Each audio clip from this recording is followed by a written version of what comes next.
Aloha! Today we are exploring how industrial uses are defined and regulated under Article 5 of Honolulu's Land Use Ordinance, which is Chapter 21 of the Revised Ordinances of Honolulu.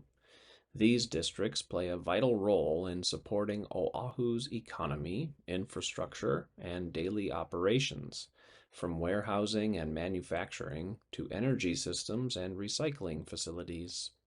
We will also cover the miscellaneous use category, which includes joint developments and historic structure reuse. Please note this presentation is for training purposes only, and you should always review the actual land use ordinance and other applicable regulations before you embark on a project. But first, let's do a quick big picture review of the land use ordinance. This is where the zoning districts are established and development standards like height and lot coverage are set.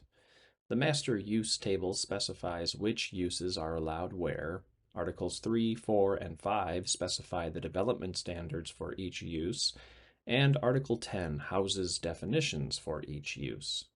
Finally, it establishes that the zoning maps show where the districts are. If you would like more information about the land use ordinance, please view some of our other training videos. Ordinance 25-2, also known as Bill 64, updated use names and definitions, updated permissions, where a use is allowed and what kind of permit is required, added uses, updated specific use development standards, and reformatted the master use table. Today we will talk about the changes specific to industrial uses. Ordinance 25-2 relocated the master use table from Article 3 to a newly structured Article 5. It groups by broad use category, for example, residential, commercial, agricultural, industrial, institutional, with clearer formatting and cross-references. It is where you can find the industrial uses category, its 9 subcategories, and the land uses within each subcategory. The purpose of the industrial zoning districts is to recognize the importance of industrial uses to the welfare of city residents by providing areas for industrial uses without undue competition from other uses and ensuring compatibility with non-industrial areas. Typical uses include manufacturing, refining, sorting, processing, and storage of materials and products.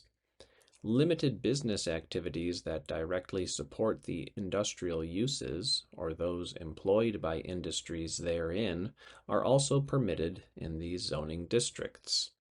To minimize potential adverse impacts on property and persons in the same or neighboring districts, standards are established for the more noxious uses permitted in these zoning districts. There are 9 subcategories within the industrial use category and 30 land uses within those 9 categories. The broadest subcategory is manufacturing and processing, which includes activities from significant mechanical and chemical processes to publishing and production studios.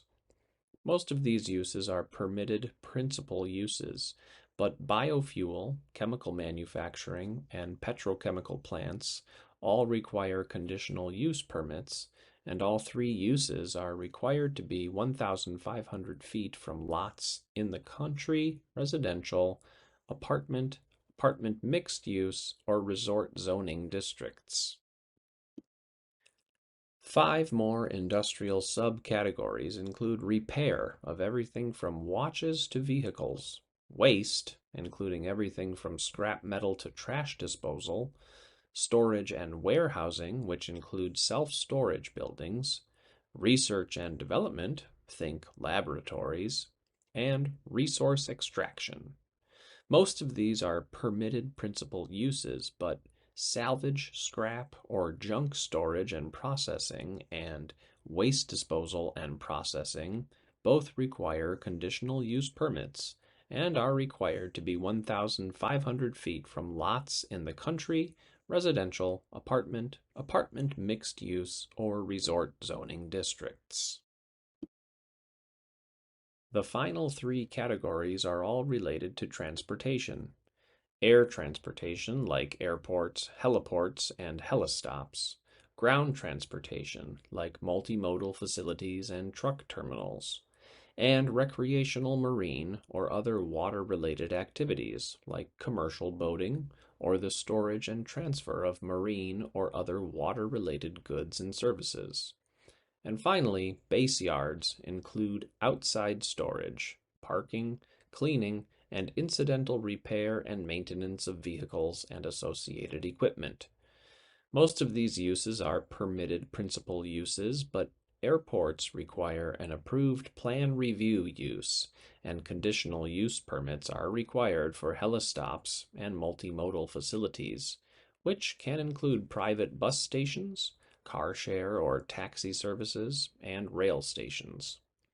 Conditional use permits are also required for minor general marine in business districts.